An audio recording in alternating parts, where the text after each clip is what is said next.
el papel de Jesús. No voy a entrar en este tema de la divinidad, que si era el Mesías o no, no voy a entrar en ese tema porque en mi condición de deísta yo reconozco obviamente a un Jesús histórico.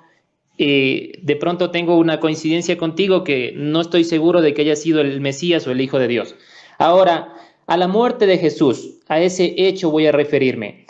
Me da la impresión que el pueblo judío, la nación judía, carece un poco de autocrítica o de mea culpa en la muerte de Jesús. Y digo, ¿por qué digo esto? Porque me parece que deslindan cierta responsabilidad en la muerte de Jesús. Si bien no fueron los autores materiales, me parece que sí fueron los autores intelectuales en la muerte de Jesucristo. Y digo, por citar un ejemplo, los sacerdotes, los rabinos, el mismo Caifás, ¿cuánto incidieron en que Jesús haya sido crucificado?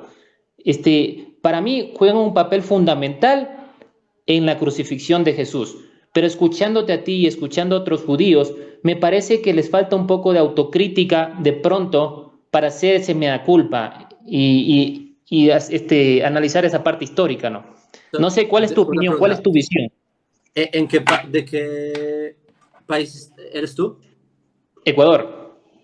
Ecuador. Dime, lo que haya hecho Correa, el presidente, expresidente, ¿es culpa tuya? Por supuesto que no. Uh-huh. Entonces, ¿por qué lo que haya hecho Anás y Caifás, por qué va a ser culpa de un judío en el siglo XXI? No, no, no. A ver, capaz me malentendiste. Mira, hablemos del catolicismo, sí, para que me entiendas un poco el paralelismo. Hace un tiempo, por ejemplo, qué sé yo, el Papa Bergoglio pidió disculpas, pidió perdón, porque en nombre de la fe, en nombre del catolicismo, se cometieron algunos atropellos. Entonces, a eso me refiero yo, que de pronto una autoridad judía haga este análisis a profundidad y analice este contexto histórico y diga, bueno, sí, creo que se cometió una injusticia con el caso de Jesús. De pronto conspiramos, inducimos a que Jesús haya sido muerto en ese sentido, ¿no? Me explico, no es que estoy culpando a la población como tal, ¿no? Entiendo. Es buen punto. Lo que, si tú lees los textos judíos, hay una crítica muy, el Talmud. Les dan palo a los sacerdotes del siglo I. Muy duro. La crítica contra ellos era, la crítica en general contra los saduceos era muy fuerte, porque te recuerdo, esto es historia, esto lo trae, ¿cómo se llama? Flavio Josefo en Antigüedades Judías, creo que en el capítulo 8, el 13, que él menciona que los líderes saduceos, ¿sí?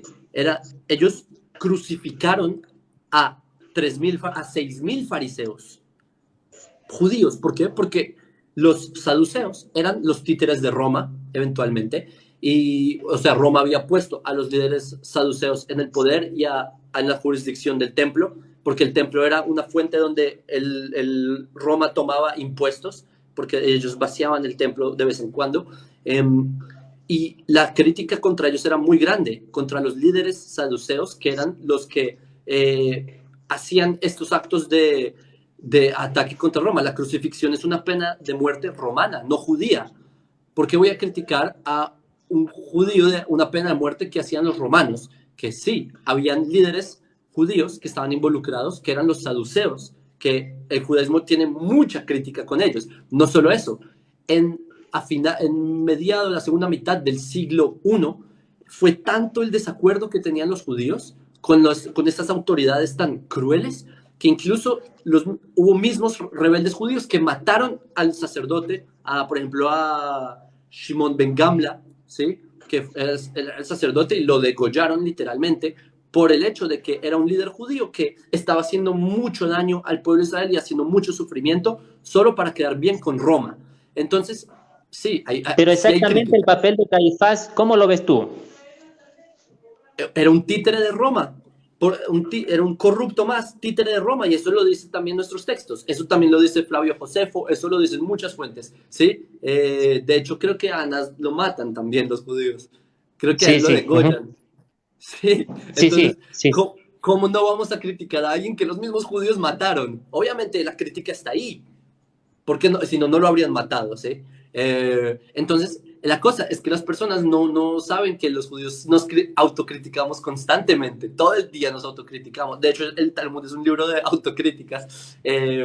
Pero de aquí, o sea, de hacer una crítica a los líderes de esa época, que ya existe esa crítica, ¿sí? La recordamos todos los días. Perfecto. El 9 de Av, que es un día del calendario judío, todos los días, todos los años, el 9 de Av, los judíos ayunamos por la crítica que tenemos de lo que ocurrió en esa época. Ayunamos. Mira tú, te lo agradezco porque ese detalle lo desconocía. En serio te lo agradezco porque yo desde acá de Occidente veo que estás un poco al tanto de... Tienes acento colombiano, me parece que tienes un poco acento colombiano o has pasado mucho tiempo en Colombia y estás un poco enterado de la realidad latinoamericana. Ya que citaste a Correa, no quiero politizar obviamente el debate, pero un poco tocando el tema de Jesucristo, todo ese acontecimiento político, porque también tenía su connotación política. Y digo, y no estamos muy distante de lo que pasa ahora en Latinoamérica, porque ahora se judicializa la política. Y yo creo que Jesús en aquel entonces representaba eso para los sacerdotes, para los rabinos, para los romanos. Era como una especie de un estorbo, era un irreverente que no convenía al sistema. Entonces es lo que hacen hoy en Latinoamérica. Aquel político que de pronto estorba al sistema, lo judicializan y para afuera. Entonces, ya haciendo un poco el paralelismo con, ya que citaste a Correa. Ahora, mi última, más que pregunta... Y permíteme sí, agregar. uh-huh. ¿Tú sabías que había una ley de los romanos de que no se podían reunir más de 10 judíos?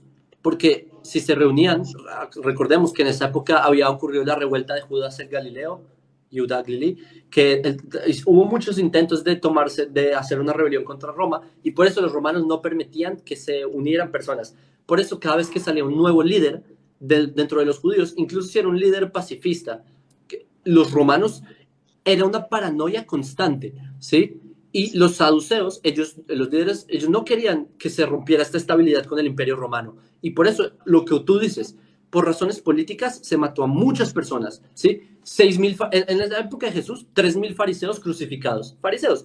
Entonces, el problema era más hacia los saduceos, porque ellos eran los que no querían perder la estabilidad con Roma, mientras que para los fariseos no representaban tanto peligro como, por ejemplo, lo dice Hechos capítulo 5, Hechos Apóstoles, al final, que Rabban Gamliel, que él era el presidente del Sanedrín, él le dice a sus alumnos que no persigan a los cristianos. Él dice, no le hagan nada a Pedro y al que vino con él, no le hagan nada, porque si es de Dios va a perdurar, etc. Entonces, la política oficial de los fariseos no era perseguir, nunca lo ha sido. La de los saduceos, y tenemos la documentación histórica, es lo bueno de Flavio Josefo, de Filón, que los saduceos sí perseguían políticamente, y eso sí tiene mucho sentido, tiene sentido que hayan matado a Jesús por eso.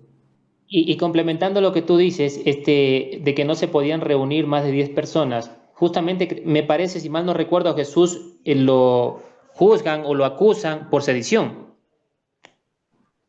Sí, incluso le ponen un letrero a los romanos de el rey de los judíos. Eso es una mofa que le hace Roma, porque Roma decían, usted quiere rebelarse contra Roma, rey de los judíos. Eso es una acusación romana totalmente. Ok. Ya, finalmente, nuevamente agradeciéndote por el espacio. Yo te sigo desde hace un tiempo y me parece muy bueno tu contenido, sobre todo desde un contexto histórico. Yo creo que es válido para todos, seas ateo, seas cristiano, seas la religión que seas. ¿Qué consejos le darías a un deísta como uno? Mira, antes de que me respondas,